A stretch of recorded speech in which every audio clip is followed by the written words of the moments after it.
Greetings, beloved Princeton United Methodist Church community. It's Pastor Jenny here, and I'm reading today from part of John 17, verses 22 and 23. Now, this is part of the farewell dialogue, the farewell speech that Jesus gives after the Last Supper. And this is a part where he's praying for his disciples. So this is Jesus talking to God about his disciples. Jesus prays that they may be one as we are one. I in them and you in me, that they may be completely one, so that the world may know that you have sent me and have loved them even as you have loved me.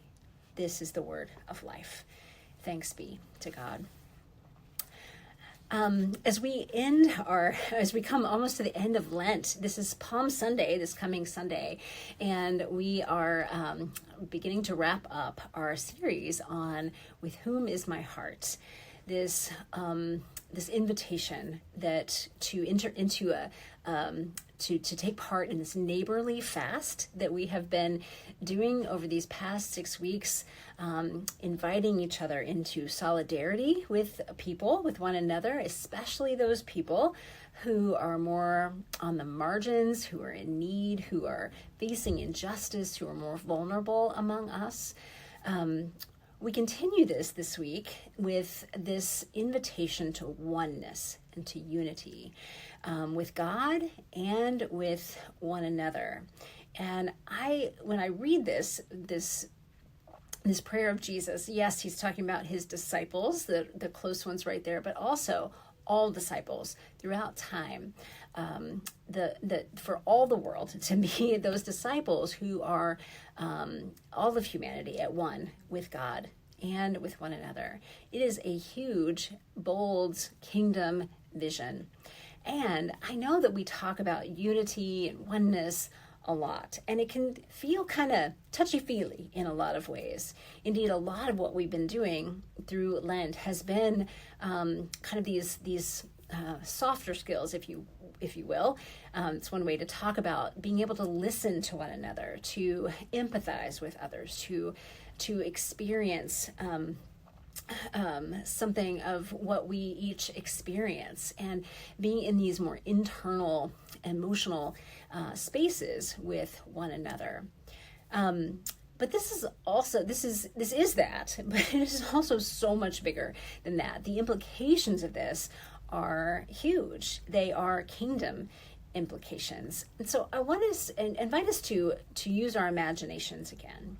And without worrying right this minute about the hows, about all the things that get in the way of our unity, I wonder if we might imagine what a unified humanity, unified with each other, unified with God, what a oneness, what being at one with God and one with each other might look like, what it might mean, what would be different about this world if this were the case. And again, we can start small, right? We can think about this in the smaller chunks, like we can start with our own church community.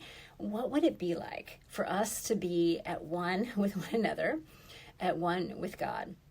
And then we can kind of expand out from there, knowing, again, this is a thought, an imagination exercise, imagination as discipleship kind of invitation for us to play with this idea, because we know we're not going to get it all right?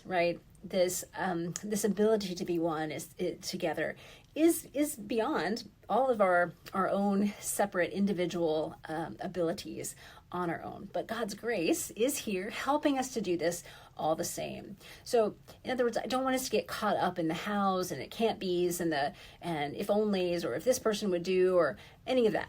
Let's just skip over for the now to that oneness. Can you picture it? Can you envision some group of us being one together? What would that look like? What would the quality of that be? What would the colors and the textures of that be? What would day-to-day life be like if that were the case? What would it be like if we were one with God? And then what would that matter to people beyond us, beyond our little sector of the world? What would that invite what would it change? What could those implications be? Not just in those, again, softer relational, emotional places, but how would that impact the existence that our community has? Can we imagine it? Can we envision it? What kingdom and kinship relational things would look like? What would it matter? Can we imagine that it could actually impact people's lived day-to-day experience in such a way that it could change the quality of our existence, the quality of our community, the quality of our world? Can we imagine it? Can we imagine living in the kingdom in that way? So as we enter into this holiest of weeks, starting on Palm Sunday and moving on through this week, I wonder if we can catch that glimpse of what Jesus was praying for his disciples about, was embodying for his disciples throughout his ministry, and ultimately what he died for as he enacted this vision. It also met resistance because it was dangerous. And again, I know it's hard for us to imagine this being a dangerous thing. Unity should be good and glorious, but it also encounters resistance along the way. This is one of the reasons it doesn't exist in perfect places all the time, hardly ever. But I wonder if we can keep imagining it, right? Keep imagining through that.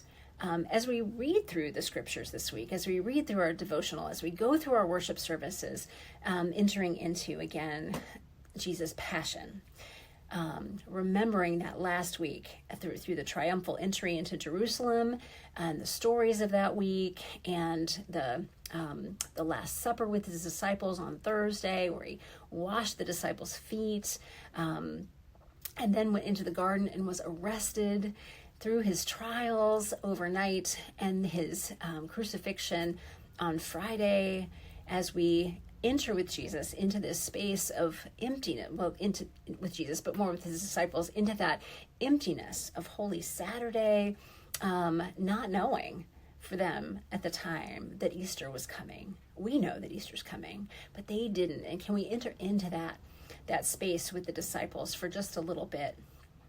And then as we do move into Easter Sunday in a little more than a week, I wonder if we might again grab hold, let Jesus' vision for us, that kingdom vision, that kingdom hope, that kingdom reality that Jesus brings, can we let it sink into us and also experience some of that resistance that he experienced too, and more deeply understanding it, of the whole of his passion, and then the power of the resurrection that leads us, invites us more deeply into that oneship, that oneness with God, that oneness with each other, that can only be part of our resurrection life together.